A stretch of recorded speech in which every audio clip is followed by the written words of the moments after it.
दोस्तों, अगर आप इस वीडियो को आगे देखने जा रहे हैं, देख रहे हैं, कंटिन्यूस कर रहे हैं, तो प्लीज़ 1 मिनट रुक जाइए। अभी 1 मिनट रुक जाइए, पहले देख लीजिए कि आप क्या इसके फैमिलियर हैं सर्किल पार्ट 1 के।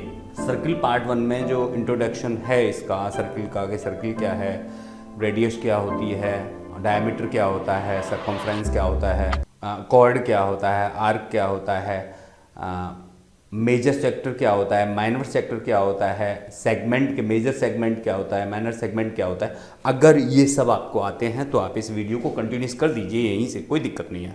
अगर नहीं आते हैं तो प्लीज़ आप पहले वाली वीडियो ये देख लीजिए, इससे ठीक पहले वाली वीडियो है पार्ट 1 करके, सर्कल पार्ट 1 इंट्रोडक्शन का, मेरे ही चैनल में जाकर के क्विक इजीली डन, और उसका मैथ मैजिक नाम से प्लेलिस्ट है, उसमें आप देख करके आगे बढ़िए। तो मैं अपने चैनल में वीके देव आपका स्वागत करता हूं, और चलिए आगे चलते हैं, स्टडी करते हैं। और आज हम स्टडी करेंगे सर्कल प्रॉपर्टीज़। ठीक है, क्या क्या प्रॉपर्टीज़ हैं इसकी, उसकी हम स्टडी करेंगे। तो देखिए 1 बाय 1 हम स्टडी कर रहे हैं इसकी प्रॉपर्टीज़ की, और ये आपको सर्कल पार्ट 2 करके वीडियो मिलेगा।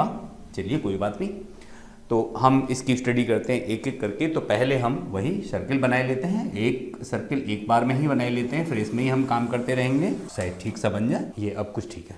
तो इसको हम अगर रिवाइज करें, एक लाइन समथिंग, बस 1 मिनट के लिए मैं आपके साथ हूँ, और 1 मिनट के लिए मैं आपको रिवाइज कराना चाहता हूँ। अगर आपने ये पहले वाली वीडियो नहीं देखी है तो सिर्फ रिवाइज कर रहा हूँ, वो रिवाइज कर लीजिए। इसको हम सेंटर कहते हैं, बोले तो केंद्र, है ना, केंद्र। ये आपकी सरकमफ्रेंस होती है, सरकमफ्रेंस, जिसे हम परिधि कहते हैं, परिधि। ठीक, सेंटर से इस पे सरकमफ्रेंस पे मिलने वाली कोई भी लाइन, ये आपकी त्रिज्या कहलाती है, यानी रेडियस। ठीक, अगर कोई लाइन ऐसी है जो रेडियस से पास हो रही है और दोनों साइड को काट रही है, तो ये पूरी की पूरी ये कहलाती है आपकी डायामीटर, इसे व्यास कहते हैं। ठीक, अगर इसको छोड़ करके कोई लाइन जो इसकी परिधि को 2 पॉइंट पे काटे, ए और बी मान लीजिए, ए बी ये पॉइंट है, तो अगर ये ए बी की बात करें, हम परिधि की, परिधि पे चल के हम बात करें, इस पे ऐसे करके चल करके हम बात करें, तो इसे हम चाप कहते हैं, आर्क कहते हैं, आर्क, और इसे ऐसे इंडिकेट करते हैं। अगर हम बात करें ऐसे डायरेक्ट लाइन की, तो इसे हम कॉर्ड कहते हैं, कॉर्ड ए बी। ये कॉर्ड के ऊपर का जो ये सेक्टर है, ये जो पूरा पूरा वृत्त है, इसको हम सेगमेंट, मेजर सेगमेंट, बड़ा वाला सेगमेंट कहते हैं। ये नीचे वाले को माइनर सेगमेंट कहते हैं। इसी तरह से अगर हम इन सबको बिगाड़ दें, फ्रेंड्स, बस 1 मिनट के लिए, मैं आपका ज़्यादा टाइम नहीं लूँगा, बस स्टार्ट कर रहा हूँ, लाइन पे आ रहा हूँ, पॉइंट पे पहुँच रहा हूँ। बस मैं थोड़ा सा इंट्रोडक्शन आपको देना चाह रहा था। तो ये जो सेंटर है, इस सेंटर से अगर ये यहाँ पे आर्क बना लिया आपने, इस आर्क से ऐसे करके दोनों साइड में मिला दिया जाए, तो ये जो बना, ये आपका सेक्टर, ठीक, ये माइनर सेक्टर है, ये मेजर सेक्टर है, आर्क के द्वारा बना हुआ माइनर और मेजर सेक्टर है। ठीक है, बात समझ में आ गई। इसके आगे अब चलते हैं और देखते हैं क्या करना है हमें। हम अब इसके प्रॉपर्टीज़ की स्टडी करते हैं, तो मैं समझता हूं कि अब आप आराम से समझ पाएंगे। ओके फ्रेंड्स, ये सेंटर है जिसे हम ओ से इंडिकेट करते हैं, always we indicate it with the O. Okay, ठीक। पहला, angle subtended by a chord at a point. देखिए इसकी प्रॉपर्टीज कई तरह से बनती है। तो पहली प्रॉपर्टी हमारी जो स्टार्ट होती है, angle subtended by chord, chord के द्वारा सबटेंड हुआ एंगल किसी पॉइंट, एक पॉइंट पे तो उसकी क्या प्रॉपर्टी होगी। अब वो कॉर्ड से कैसे एंगल सबटेंड होगा, मान लीजिए ये आपका कॉर्ड है, समझ पा रहे हैं, ये ए है ये बी है। ओके फ्रेंड्स, समझ पा रहे हैं या नहीं समझ पा रहे हैं? नहीं समझ में आ रहा हो तो आप मुझे कमेंट करके बता देना, मैं दोबारा से फिर इसे रिपीट कर दूंगा। प्लीज़ कंसंट्रेट होकर के देखिए, बहुत ज़्यादा देर नहीं लेने वाला, थोड़ी सी देर चाहिए बस। तो होना क्या है, अब इसमें जब ये कॉर्ड बन गया तो ये कॉर्ड के द्वारा एंगल सबटेंड होता है किसी पॉइंट पे। तो मान लीजिए ये पॉइंट है, इस पे एंगल सबटेंड होगा, इसका मतलब इस पॉइंट पी पॉइंट को इसके एक छोर से मिला दो और इधर एक छोर से मिला दो, तो ये एंगल जब बना ये कॉर्ड के द्वारा बना हुआ एंगल है। इसी तरह से मान लीजिए ये यहाँ पे है पॉइंट कोई और यहाँ पे ये एंगल ऐसे बना, ये भी कॉर्ड के द्वारा बना हुआ एंगल है, ऐसे ही यहाँ पे है, मान के चलिए इस तरह से। तो ये angle subtended by the chord at a point, angle subtended by chord at a point, circle में एक पॉइंट पे। दूसरा, इधर भी ये एंगल बना सकता है ऐसे करके, यहां पे जो एंगल बनेगा। तो ये है जो ऊपर एंगल बन रहे हैं, they are in major segment. Okay, जो ऊपर एंगल बन रहे हैं वो मेजर सेगमेंट में हैं और नीचे जो एंगल बनेंगे वो माइनर सेगमेंट में होंगे। पहली कंडीशन में क्या कहते हैं, equal cord of a circle subtended equal angle at the centre. ये हो गया सेंटर, इक्वल कॉर्ड समान जीवा वृत्त के केंद्र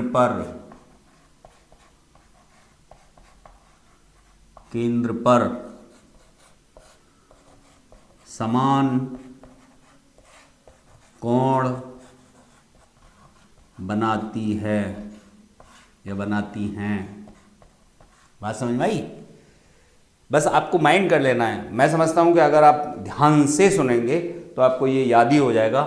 जीवा बोली तो कॉर्ड, ठीक है, बाइलिंगुअल चल रहे हैं, समान equal chords makes a equal angle on the centre of केंद्र, यानी centre of circle. Centre of circle ये,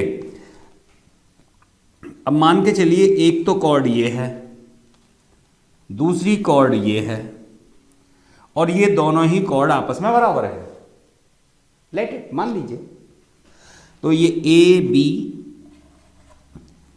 सी डी, ये दो कॉर्ड है आपकी, और ये कंडीशन क्या है, A B is equal C D, chord A B is equal C D. तो इस कॉर्ड के द्वारा अभी हमने बताया था कि एंगल सबटेंड कहीं पे भी हो तो वो तो कहीं पे हो जाएगा, लेकिन ये कह रहे हैं सेंटर पे, तो सेंटर पे जो एंगल सबटेंड होगा वो ये होगा, राइट। तो ये बना एंगल, इसको का हम ओ कहना है, तो ये ए ओ बी एंगल बना है किसके द्वारा, ए बी कॉर्ड के द्वारा। इसी तरह से यहां पे ये और इसको मिला दें तो ये दूसरा एंगल बन जाता है केंद्र पर ये दूसरा एंगल बन जाता है। तो ये कह रहे हैं कि अगर ये दोनों बराबर हैं तो ये कोण भी आपस में बराबर होते हैं, ठीक। ये आपने ध्यान रखनी है बात। सिद्ध करने के लिए कोई बहुत बड़ी बात नहीं है, इसको अगर मैं रफली सिद्ध करूं तो देखिए, ये OC and OD, OA and OB, ये दोनों ही, ये इसके बराबर हो जाएगी, ये इसके बराबर हो जाएगी, because the radius of the triangle वो बराबर ही होती हैं। ये आप इसके बराबर दिया हुआ है, तो ये ट्रायंगल हमारे दोनों ही ट्रायंगल कॉन्ग्रेंट हो गए, यानी हम कह सकते हैं triangle ABC congruent triangle COD AOB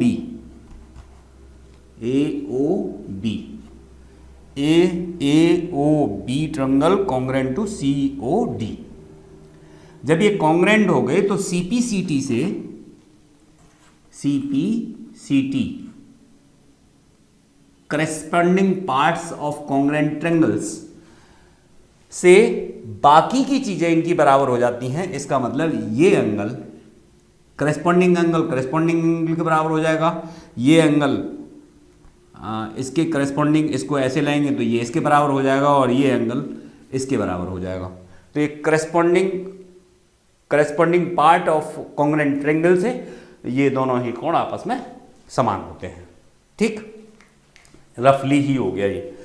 next, अब थोड़ा हमें फास्ट चलना पड़ेगा बिकॉज इसका वाइस वर्सा, जो कि क्यों, फिर इसका वाइस वर्सा, वो ये कहते हैं कि अगर अभी क्या था, समान जीवा, इसी तरह से ये कहते हैं समान कोण, अगर दो जीवाएं हैं केंद्र पे समान कोण बना रही हैं, दो जीवाएं, इनका हमने नहीं कहा कि ये बराबर हैं, लेकिन केंद्र पे समान कोण बना रही हैं तो वो जीवाएं आपस में बराबर होंगी। अभी क्या कहा था कि समान जीवाएं, समान कॉर्ड केंद्र पर समान कोण बनाती हैं। ठीक है, ये समान है तो कोण समान होंगे। अब ये कह रहे हैं कि अगर ये कोण समान हैं, the angles are equal, angle subtended by the chords on the centre of the circle, if they are equal then the chords will be equal. तो कॉर्ड्स आपकी जो होंगी वो भी बराबर ही होंगी। Okay, this one is the, तो ये अगली प्रॉपर्टी होगी कि अगर कॉर्ड बराबर हैं तो केंद्र पे बने हुए कोण बराबर होंगे, और अगर केंद्र पे बने हुए कोण बराबर हैं तो कॉर्ड बराबर होंगी, जीवाएं बराबर होंगी। दूसरी बात, परपेंडिकुलर क्या होता है? ये कहते हैं कि perpendicular from the centre to a chord, centre से, अभी हमने कॉर्ड फिर ले लिए और सेंटर से कॉर्ड पर हम परपेंडिकुलर ड्रॉ करें ऐसे करके। परपेंडिकुलर मींस इस पे ये जो एंगल होगा वो 90, अगर इधर 90 होगा तो इधर भी 90 होगा, बिकॉज पूरा एंगल 180 होता है। तो अगर ये 90 हो गया तो दूसरी साइड का एंगल भी 90 ही होगा।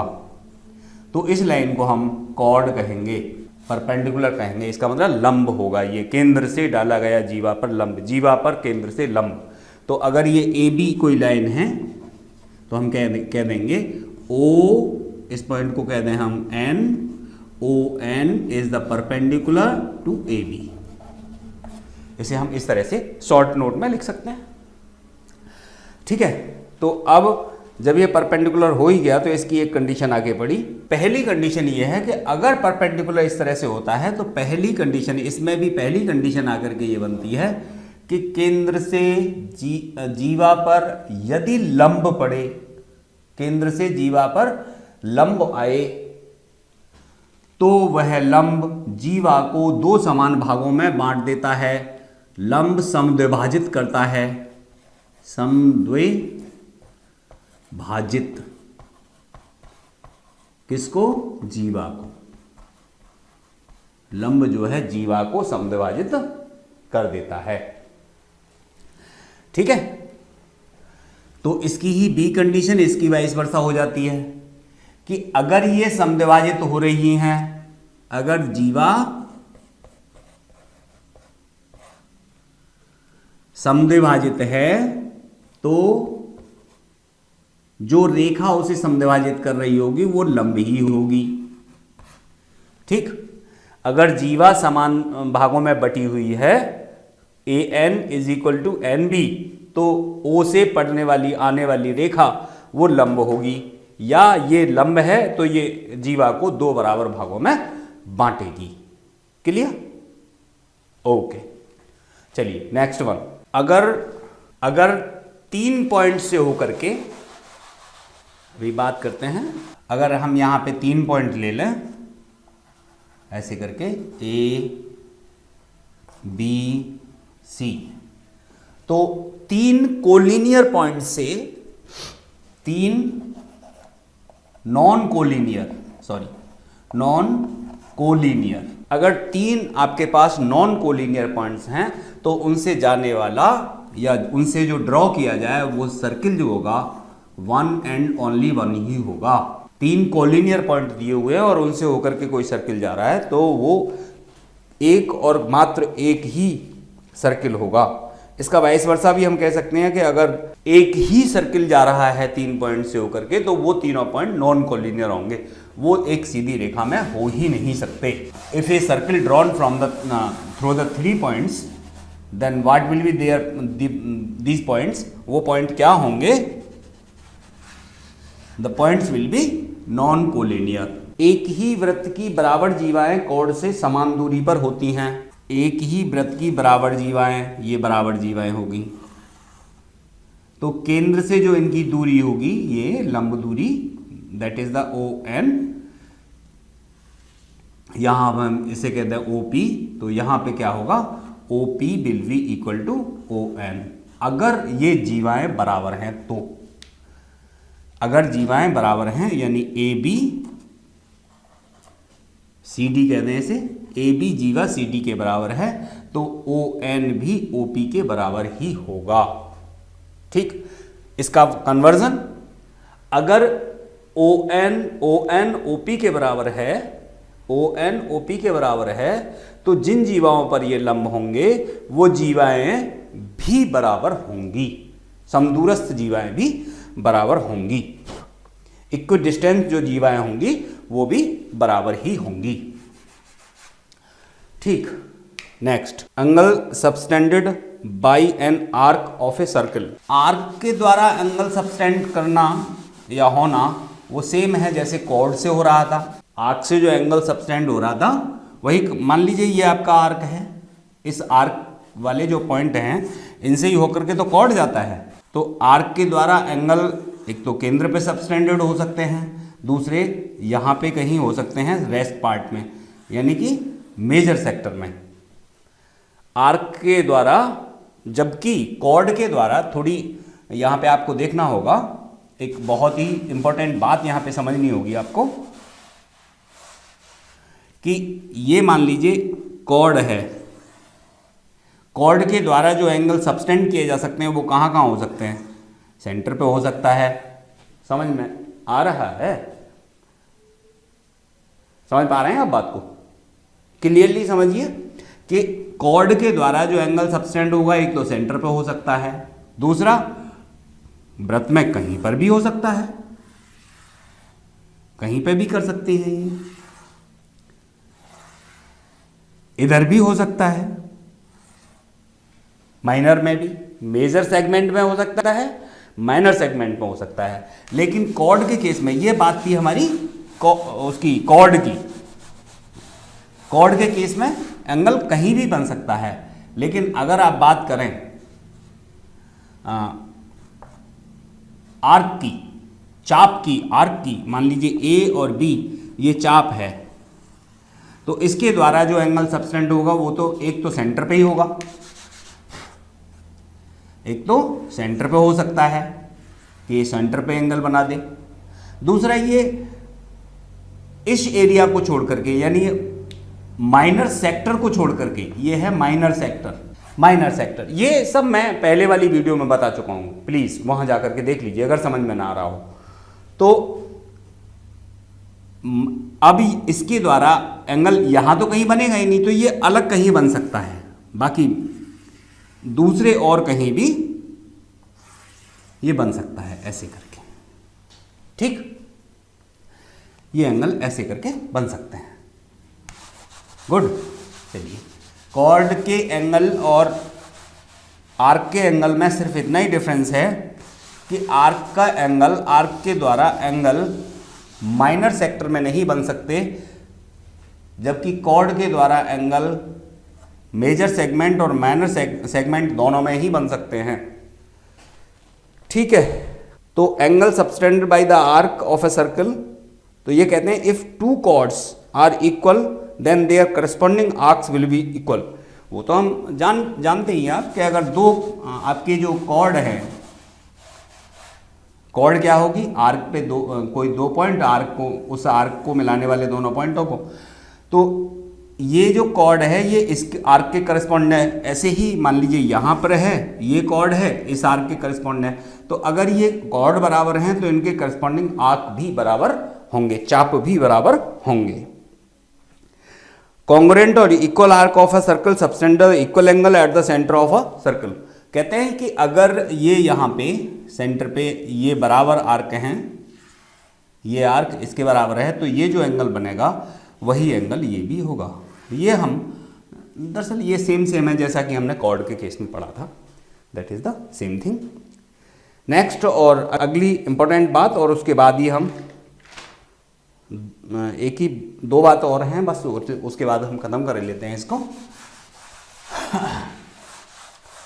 पहली बात जो इम्पोर्टेंट बात है, सभी वैसे तो सारी की सारी इम्पोर्टेंट ही थी यहाँ पे, फिर भी अब ये कहते हैं angle subtended bye an arc at the centre of a circle is double the angle subtended bye it at any point of the remaining part. ये आर्क है या ये कॉर्ड है, ठीक समझ लीजिए, आर्क और कॉर्ड दोनों ही बराबर। इसके द्वारा, आर्क के द्वारा सेंटर पे सबटेंडेड एंगल,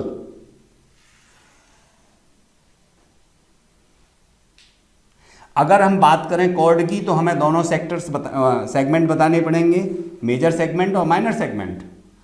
बट अगर हम बात करें कॉर्ड की तो हम सीधे से कह देंगे कॉर्ड के द्वारा सेंटर पे बना हुआ एंगल रेस्ट पार्ट में कभी कहीं भी बने हुए एंगल का, मान लीजिए यहां पे ये एंगल बना हुआ है, इसी के द्वारा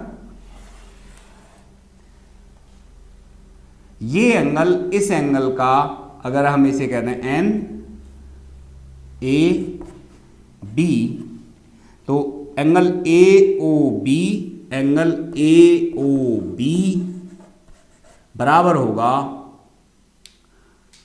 ए एन बी के, एंगल ए एन बी के ट्वाइस के। ये इस एंगल का दुगना होगा, ये वाला। अगर ये एंगल आपका मान लीजिए 30 डिग्री आता है काउंट करके, तो आप आंख बीच के कह सकते हैं कि ये 60 डिग्री का होगा। अगर ये एंगल आपका 80 डिग्री का है तो आप बिल्कुल बेझिझक कह दीजिए कि ये 40 होगा, बिकॉज ये इसका आधा होगा। Angle in the same segment of a circle are equal. अब ये कहते हैं कि अगर एक ही सेगमेंट में एंगल बने हुए हैं, एक ही सेगमेंट में एंगल बने हुए हैं, तो जैसे ये बन गया सेगमेंट का मतलब, अगर हम यहाँ से ऐसे कॉर्ड को अलग कर दें तो एक सेगमेंट ये होगा माइनर सेगमेंट, ये मेजर सेगमेंट। अगर इसी सेगमेंट में इस आर्क के द्वारा एंगल बने हैं, मान लीजिए ऐसे करके, तो ये एंगल इस एंगल के बराबर होगा। भले ही ये इस तरह से भी हो सकता है, एक ही सेगमेंट में बने हुए सारे ये एंगल बराबर होते हैं, ठीक। नेक्स्ट थिंग, और अगली बात कहते हैं कि सेमी सर्कल, सेमी सर्कल क्या होता है? व्यास के द्वारा एक सर्कल को दो पार्ट में डिवाइड किया जाता है। अगर हम यहाँ से लाइन खींच दें थ्रू द सेंटर, तो इस लाइन को हम व्यास कहते हैं, और व्यास के द्वारा ये हमारा जो सर्कल है दो भाग में बांट दिया गया, तो एक हिस्से को हम सेमी सर्कल कहेंगे। तो इस व्यास के द्वारा सेमी सर्कल में, सेमी सर्कल मतलब सर्कल, आधे सर्कल में बना हुआ कोई भी एंगल क्यों ना हो, ये ऑलवेज 90 डिग्री ही होगा। ये हमेशा, चाहे जो भी बना लीजिए, ये हमेशा 90 डिग्री ही होगा। अगली बात ये कहते हैं कि चक्रीय चतुर्भुज के सम्मुख कोणों के प्रत्येक युग्म का योग 180 अंश होता है। चक्रीय चतुर्भुज क्या होता है कि अगर आपने 2 पॉइंट तो ये लिए और 2 पॉइंट और ले लिए, इन चारों पॉइंट को क्रम से मिला दिया और इन चारों पॉइंट से एक सर्कल खींचा गया है, तो ये चारों ही पॉइंट चक्रीय चतुर्भुज कहे जाते हैं। जब ये चक्रीय चतुर्भुज होंगे, कहने का मतलब यदि दो बिंदुओं को मिलाने वाला रेखाखंड उसको अंतर्विष्ट करने वाली रेखा के एक ही ओर स्थित दो अन्य बिंदुओं पर समान कोण अंतरित करे, के एक ही ओर, इधर यहां पे आप इसको इससे मिलाएंगे तो ये कोण जो बनेगा, ये वाला, ये वाला कोण, तो आप जानते हैं कि कोण के द्वारा एक ही साइड में एंगल बन रहा है, तो ये एंगल इसके बराबर होगा, समान कोण अंतरित करे। तो ये कह रहे हैं समान कोण अंतरित करे तो चारों बिंदु एक वृत्त पर स्थित होते हैं, तब ये अगर कोण बराबर हैं तो ये चारों बिंदु हम कह देंगे ये और ये चारों बिंदु एक ही वृत्त पर स्थित हैं, यानी कि ये चारों बिंदु चक्रीय चतुर्भुज के शीर्ष हैं, वर्टिसेस हैं। और चक्रीय चतुर्भुज में ये कंडीशन आके पड़ती है कि अपोजिट एंगल्स, चक्रीय चतुर्भुज के अपोजिट एंगल्स का जो सम होता है that will be the 180 degree. Opposite angles का जो सम होगा वो 180 अंश के बराबर होगा। यदि चक्रीय चतुर्भुज के सम्मुख कोणों के युग्म का योग 180 अंश है तो वो चक्रीय चतुर्भुज होगा। अगर कहीं कोई चतुर्भुज है और उसके सम्मुख कोणों का योग 180 अंश है तो हम सीधे सीधे कह देंगे कि वो एक चक्रीय चतुर्भुज ही होगा, या जो चतुर्भुज बनेगा वो चक्रीय ही होगा। ओके फ्रेंड्स, तो दोस्तों इस तरह से ये सर्किल का प्रॉपर्टीज वाला चैप्टर हमारा फिनिश होता है।